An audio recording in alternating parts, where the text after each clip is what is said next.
Morning, all who watch the first 5 minutes, and also to all those who watch continued on the rest of what is there.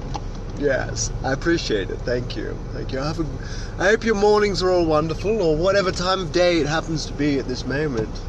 Today, I thought I've been thinking about this for the last week or so, and it's this concept of feelings and emotions, and what are feelings and what are emotions, because they're actually different things. They're actually sort of one of the same, but not. For example, this is and these are my definitions of feelings and emotions, not of a dictionary or a psychologist, or any other individual random on the street might have different definitions, but these are the definitions that I have because I find them quite useful. I don't find the other definitions as useful as these, therefore these are the ones that I talk about, and this is the ones that I'm talking about today. So what an emotion, first of all, a feeling is literally what you're getting from your senses, from your 5 senses. So you have your sight, you have your touch and taste and blah blah blah blah blah, all those different feelings, all those different sensations that a person can feel within their body. Now, it doesn't quite sound right, does it really? But you've got to understand that all emotions, okay, are made up. They are constructed. Part of their construction materials are feelings. So feelings are one of the core parts of what an emotion is. You see. For example, but the emotion has context to it. So, for example, it's a combination of both the feelings, a big group of feelings that a person can feel, and the context that the person experiencing those feelings attaches to those collections. Okay, so for example, one might say, I am feeling let's turn that down, it's quite irritating. One might say that they feel tension in their body. They feel like moving away from a situation. They might feel like not looking at people. They might feel cold slightly colder on the outside, on their skin, or or their body might start doing things that the person is not consciously choosing to do, such as their face turning red, their tears falling from their eyes, or all these sorts of things are all parts of different facets of what are part of an emotion. But when you look at it from a particular context, then it becomes an emotion, and it has the context of it. For example, crying in and of itself is not necessarily always going to be sadness. I've been so angry that I start tearing up. That's completely not normal, but I had a lot of feelings in my body that were different. I had energy in my body. I felt like raising my voice rather than softening back and being quite quiet about it, and I wasn't feeling like moving around in a gentle way. I was mad, right? And so I was angry, and I was See, these are the difference between feelings and emotions. Now,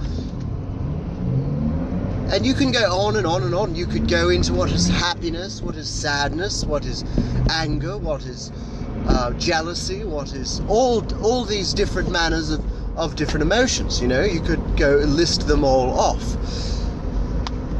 But you see, there are some emotions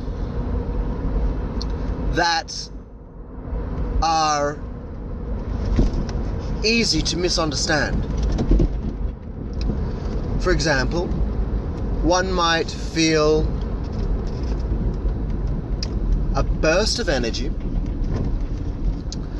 a burst of awareness, meaning they are like looking around all the time, like they're noticing all these different things around them in the world, without uncontrollably as well, mind you. They're not thinking about that. They're just like, they're in a state where they're hyper aware, right? So there's what other things? Having the sensation of wanting to engage in motion, not necessarily towards or away, but just in general. They want to do something with their body or their legs or their arms or their something. They feel a draw towards moving their bodies, and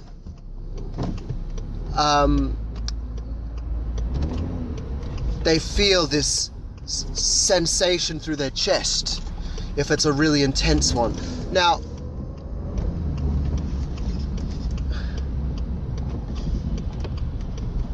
one might say that is, and I'd be very curious as to know what your first thoughts, as I'm describing these, what your thoughts were of what that particular emotion was that I'm describing here.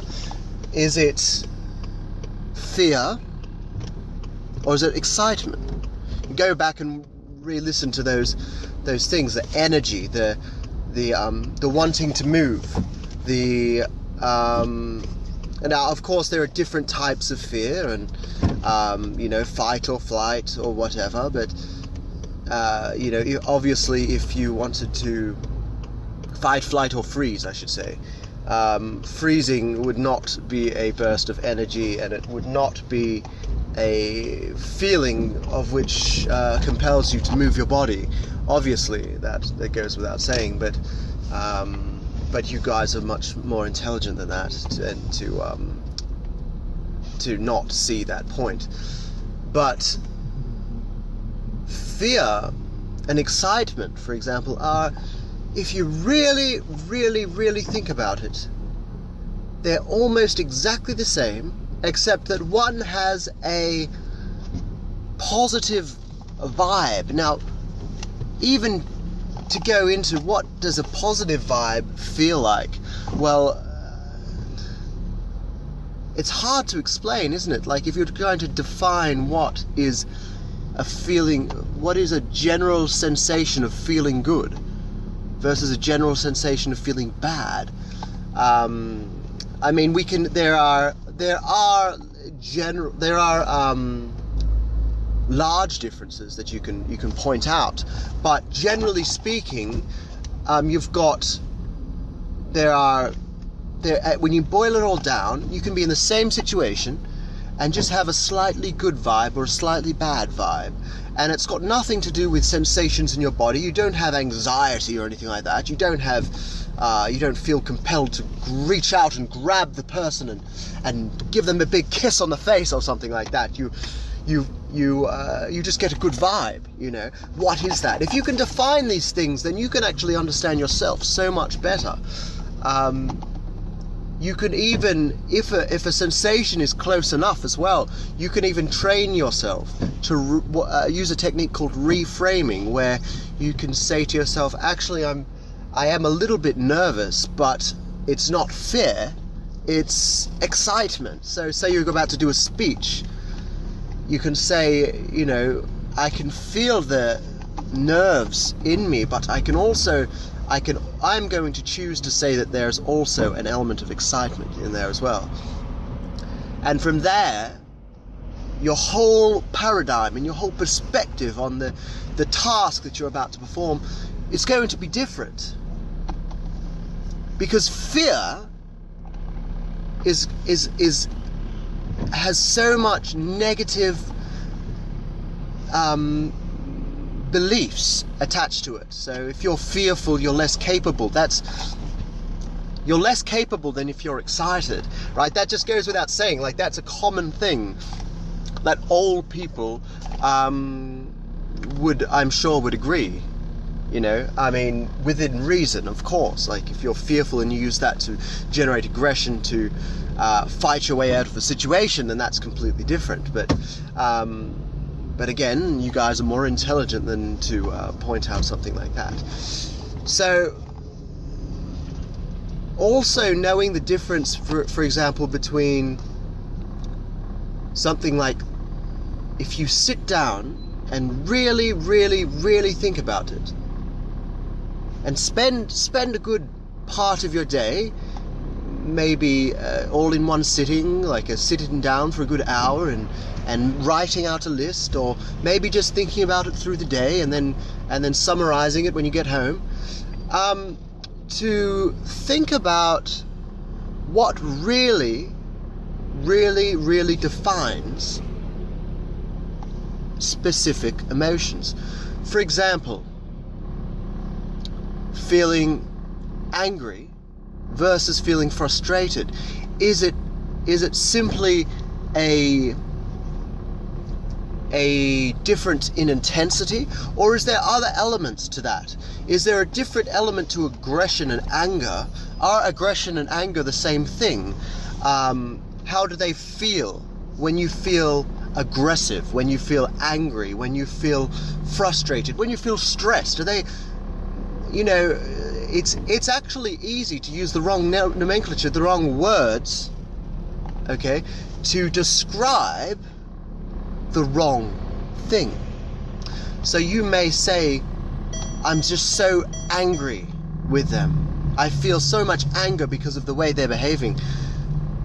Whereas if you think about it, you might just be they might just be putting some pressure on you and you're feeling a bit stressed, or you're feeling severely stressed.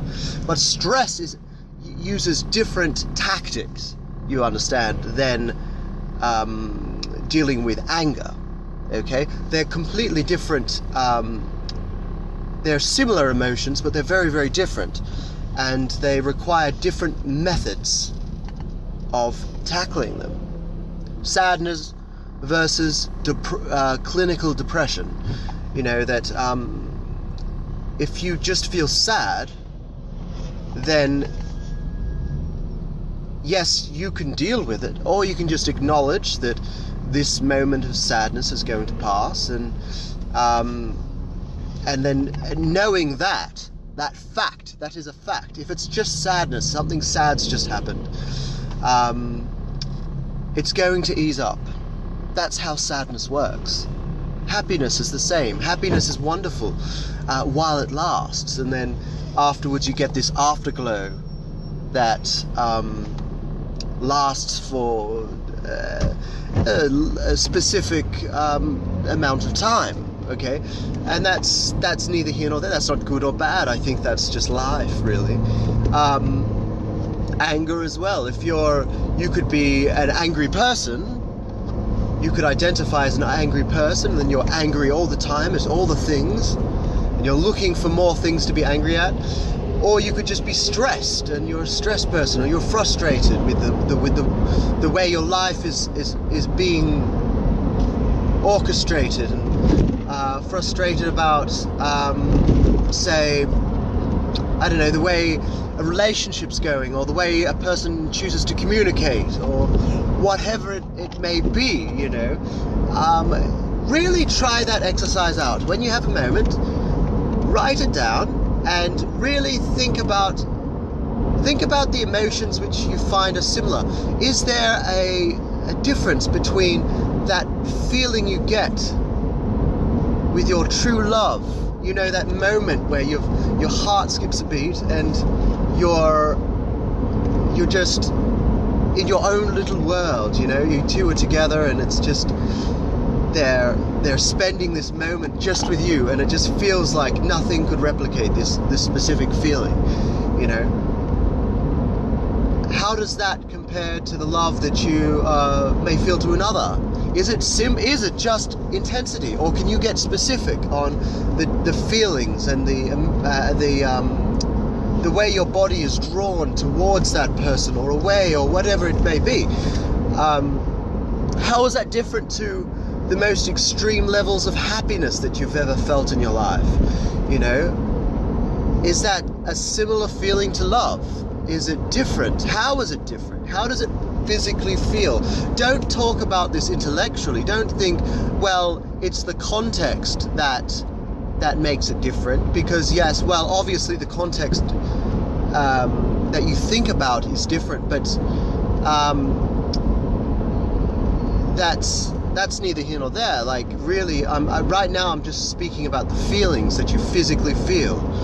You're feeling to be drawn towards this or away from that, or the feelings that the tingling feelings, or the weakness, or the strength, or the whatever it may be that you feel.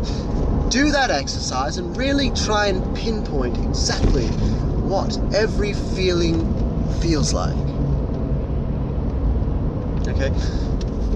That also can help you find the source of various emotions. For example, sadness. Sadness may be from, perhaps you didn't get that job that you'd been working hard for, or perhaps the sadness is from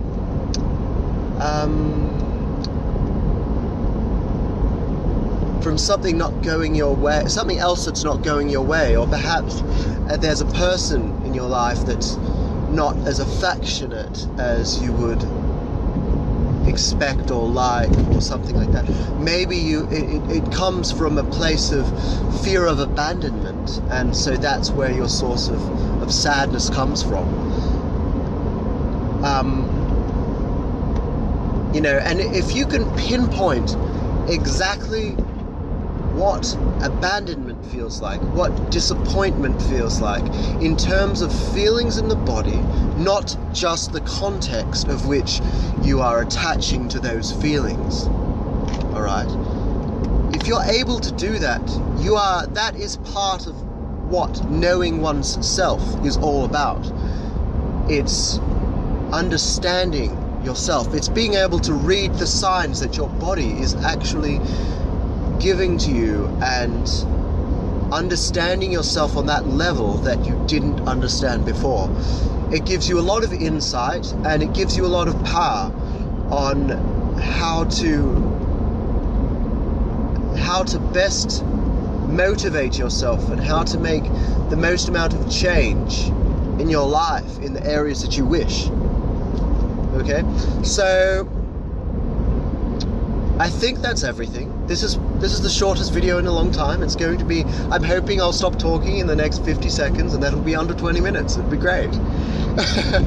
So anyway, just have a think about that. I'd love to hear if you've done this exercise. I'd love to hear your comments on what different emotions, what the feelings are that you've listed as different, and what surprised you, or whatever it may be. You know, I'd love to hear, and yeah, let me know. So, and if you've made it to the end,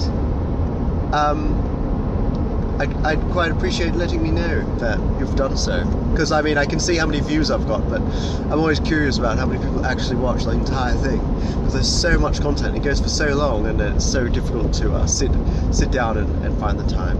Anyway, that's under 20 minutes. Yay! Yay for me! Have a great day!